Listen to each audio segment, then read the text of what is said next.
Hey, Bible nerds, this is Dr. Manny Arango. Welcome to the Bible Department podcast, powered by Arma. We are walking through the entire Bible in a year. You can go to the description or thebibledepartment.com to download a reading plan and join the journey.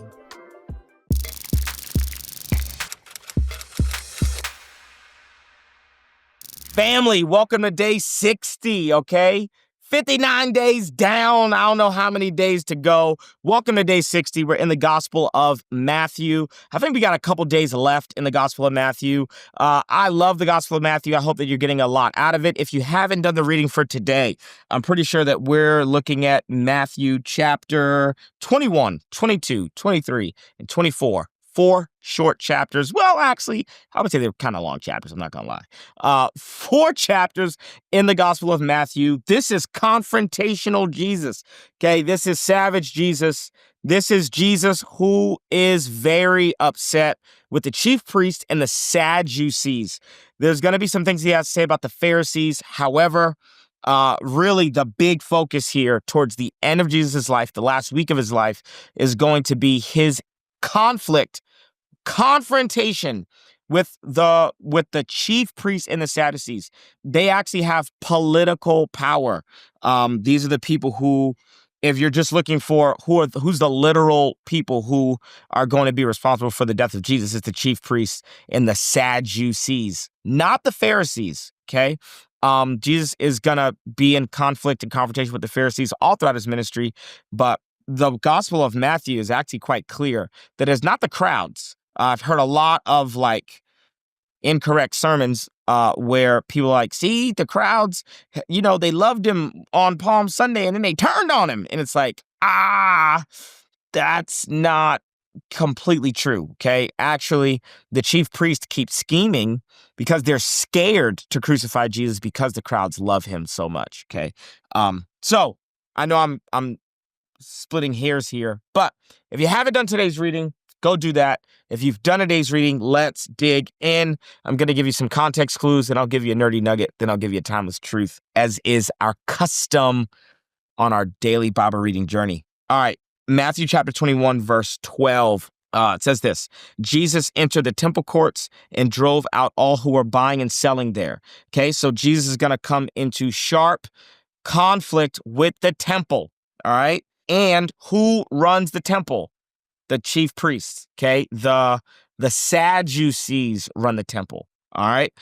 When you think of Sadducees, you can think of televangelists, but that come from royal lineage. This is an aristocracy, okay? These are the most powerful men in all of Israel. Let's see. He overturned the tables of the money changers and the benches of those selling doves.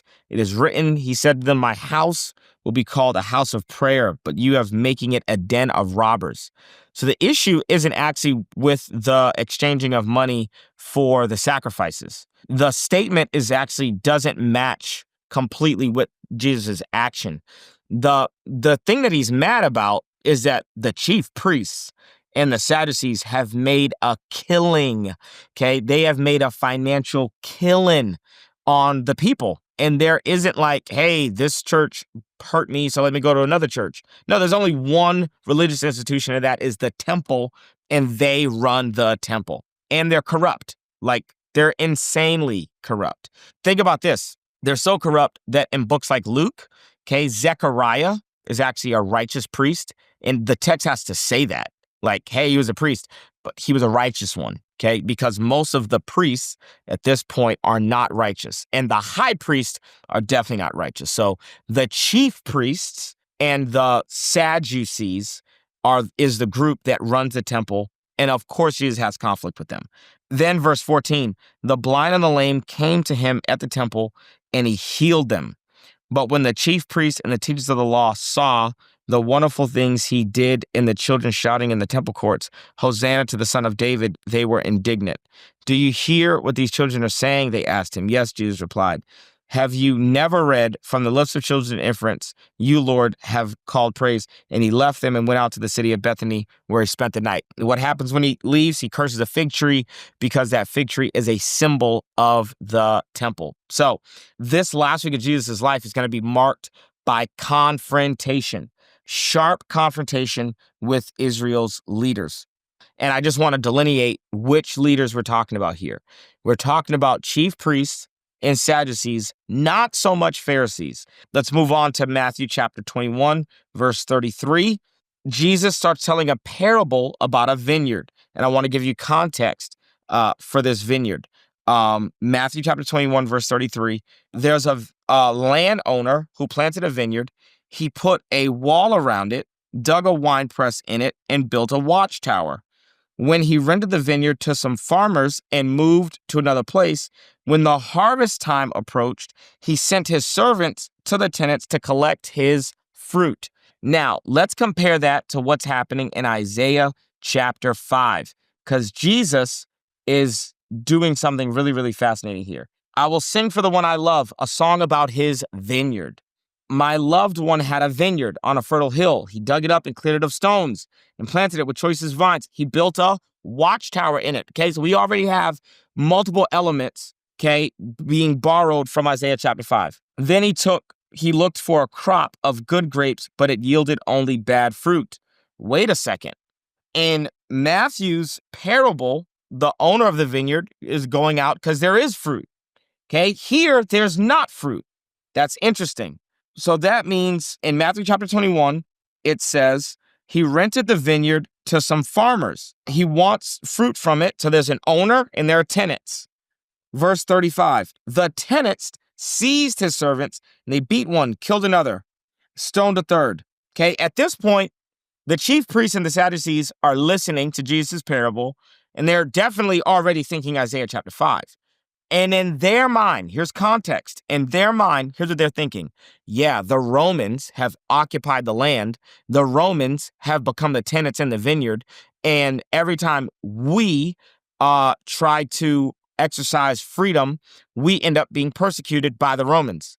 But Jesus has one up his sleeve. Finally, but when the tenants saw the son, they said to each other, this is the son, let's kill him and take his inheritance. So they took him and threw him out of the vineyard and killed him. Therefore, when the owner of the vineyard comes, what will he do to those servants? He will bring those wretches to a wretched end, they replied, and he will rent the vineyard to other tenants who will give him his share of the crop at harvest time.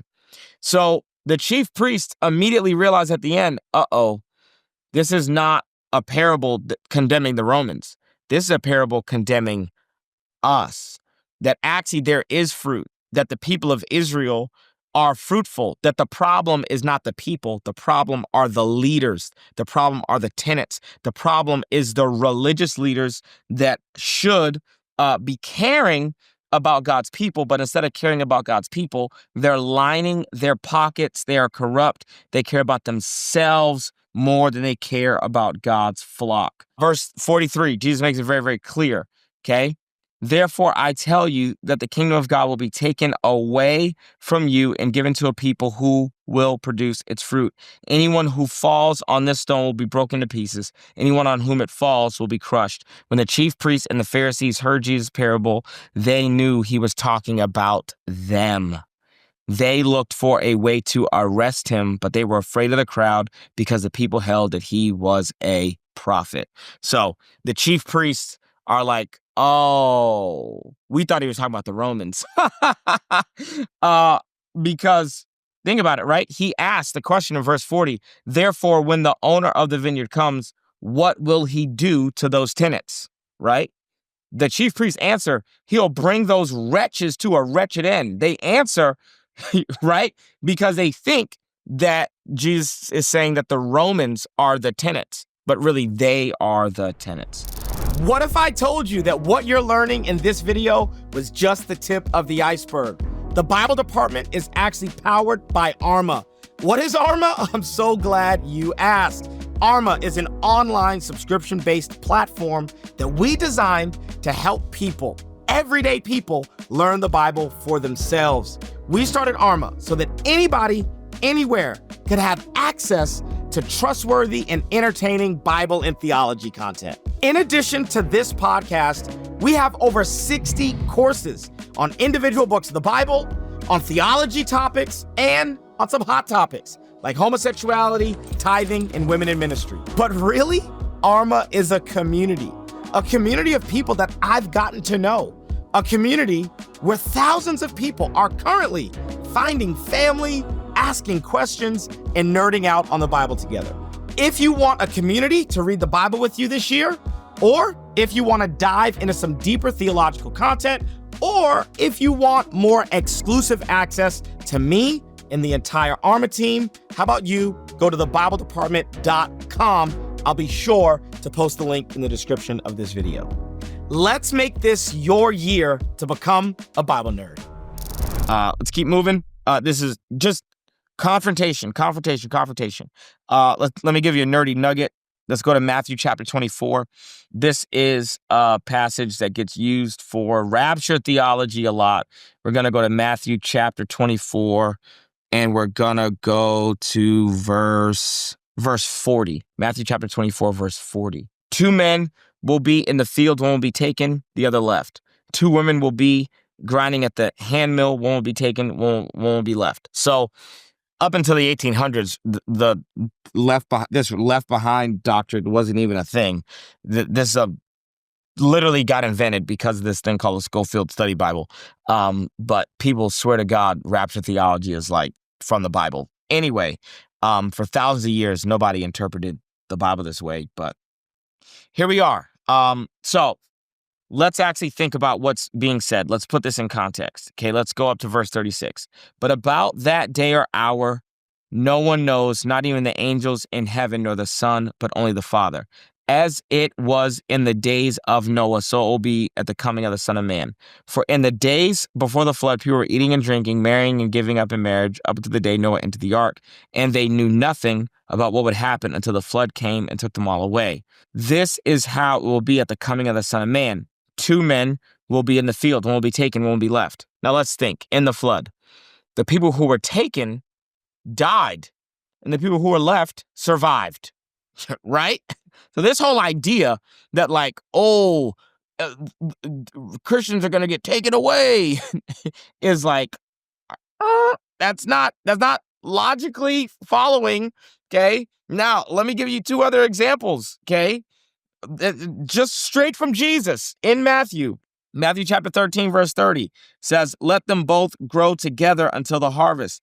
At that time, I'll tell the harvesters, first collect the weeds and tie them in bundles to be burned, then gather the wheat and bring it into my barn. So which one leaves, which one stays? The wheat stays, the weeds get burned. Next, Matthew chapter 13, verse 49. And 50, this is how it will be at the end of the age. The angels will come and separate the wicked from the righteous and throw them into the blazing furnace, and there'll be weeping and gnashing of teeth. This is good fish and bad fish. So do you want to be the fish that gets left or the fish that gets taken and thrown into the fire? No, I want to be the fish that gets left. Okay, so this escapist theology is actually not very biblical, that I'm going to get caught up in the air one day and anyway, I don't want to get on my soapbox, but the nerdy nugget here is that when Thessalonians is going to talk about being caught up to meet Jesus, and the metaphor that's being used is the way that you would greet a Roman emperor after a victory. You would go outside the city, you'd meet your king, you'd get in line behind him, and you return back into the city for a triumphal procession. And so, yeah, I'm excited about flying for a couple of minutes or hours or however long we're going to meet Jesus in the sky when he returns. But then guess what? We're going to get right behind him and come back to this earth, because this is our home. When the Bible says that this earth is not our home, that does not mean that we are going to get rescued from some bodily earthly existence. No, what that means is the values of this world system. That's not my home. That one day heaven is going to come down and I'm not going to become an angel. Nope. I'm going to continue to live in in a embodied physical reality, but heaven and earth will become one, and this earth will get redeemed, repurposed, that this earth will be made new, completely new. So any escapist theology that supports this idea that Christians are up and out of here, I don't really rock with that. All right, let's go back to chapter 23. I'm going to give you a timeless truth and then we're going to get out of here. I'm going to actually have you read Matthew chapter 23, verse 13, verse 15, verse 23, verse 25, verse 27, verse 29. Okay, it says, "Woe to you, teachers of the law, Pharisees, you hypocrites. Woe to you, teachers of the law, Pharisees, you hypocrites. Woe to you, teachers of the law, and Pharisees, you hypocrites. Woe to you, teachers of the law, and Pharisees, you hypocrites.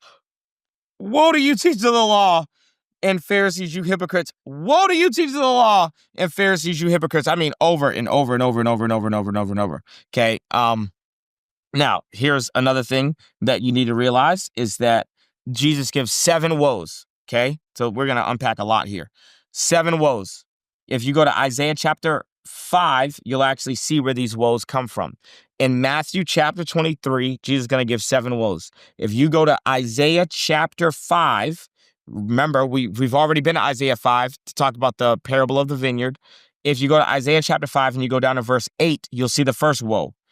And then in verse 11, you'll see the second woe. And then in verse 18, you'll see the third woe. And then in verse 20, you'll see another woe. And then in verse 5, you'll see another woe. And then verse 22, you'll see a sixth woe. So everyone who's there listening to Jesus in Matthew chapter 23 is probably counting like, yep, there's the first woe from Isaiah, second woe, third woe. And woe is kind of like cursed, like be cursed, like woe to you, not like woe, not W-O-A-H, but W-O-E, okay, woe. It almost means like damned, like cursed or damned. It's strong language. So they know that there are 6 woes from Isaiah. There are 7 woes that Jesus is now going to give in Matthew chapter 23. And what is the number 7? The number 7 is all about completion. Okay, so what does Jesus say in Matthew chapter 23, verse 32? What does Jesus say? "Go ahead then and complete what your ancestors started." As Jesus is standing there, he gives a first, second, third, fourth, fifth, sixth, and then they're not ready for a 7th. He gives a 7th, and they go, "Wait a second, he's completing what Isaiah started," and then he drops the bomb. Not am I completing what Isaiah started, yes, but you're completing what your ancestors started. Okay. Now let's break down this word hypocrite. This is where we're going to get our timeless truth for the day. Hope all this nerdy contextness is helpful. Here's where we're going to get our timeless truth for the day. The word hypocrite in Greek, okay, does not mean to say one thing and act a different way. That's not what that word means in context. That's what we've made it mean in current society and culture. Here's what it actually means. It just means to act, to be an actor, to do things for show. The Pharisees are practicing what they preach, but they're doing it in public to be seen. They're doing it publicly for a show. Someone asked me recently, how do you feel, you always have to be on? And I was like, I guess it doesn't feel that way to me because I don't feel like I'm performing. Like my life is not a performance. And so it's not, I say one thing, do something different. I know that's what we mean by hypocrite, but just in context, it really means to live your life like it's a show. A Pharisee could preach one thing and do the very thing that they're preaching. Their actions and their words line up, but they're doing it in a spirit of performance. They're doing it because there are people around. And I know maybe we think, do they also act that way privately? Because if they act that way, if their private self and your public self match, then there's integrity. But I think Jesus is really getting at like this thing in us this performer that lives on the inside of us. I think that's what the word hypocrite is really getting at. Like, hey, like, I need you to resist this urge to put on around people. I need you to resist this urge to act. Like, you're not acting. And there's a difference between who you are in public and who you are in private. And there's a lot of nuance there, but I just wanted to hone in on that. And so our timeless truth is that it may be easy for us to look at this passage and go, oh, I'm not a hypocrite. But then when we dig a little deeper and we actually understand how Jesus used the word, you may realize, oh, you know what? Yeah, there is a little bit of acting and performing in what I'm doing. And I know for people who lead in church and maybe who are on staff, leading is a public thing. And so it can sometimes feel like it's a show or like it's acting or like, you're on. And I think there's something in there that Jesus wants us to like navigate and ask hard questions, because the Christian life is not a show. It's not a performance. And I think sometimes as I read through the New Testament, persecution is so front and center that I really think that Christianity gets warped when we live it from a place of great privilege. And I am thankful for the privilege of living in a nation where Christians are not persecuted, and I don't dare desire to be persecuted. But as just someone who's observing and going, man, Christianity looks a lot different in our context because there's this variable called persecution that the New Testament had that we do not have. And so when Jesus says hypocrite, I think there's a slight difference in what he means than what we mean. And I think that difference is something that we need to dwell on and meditate on. And I don't know what that means for you 100%, but I know for me, learning that has been a challenge. And yeah, just wanted to put that out there. That's my timeless truth for the day. All right. Tomorrow, we got day 61, I believe it's day 61 tomorrow. We're going to be looking at the very end of Matthew, and I'm going to give an interpretation on Judas that you may or may not have heard before. I love you guys. I'm so proud of you. Let's keep your streak going. If you're on a streak, let's go. I'm so proud. I'll see you tomorrow. Love you guys. Peace. Thanks so much for joining us on the Bible Department podcast. If this episode was helpful, how about you leave a comment, share with a friend, and subscribe so that you never miss an episode. To learn more about the show, head to thebibledepartment.com. We'll see you right back here tomorrow.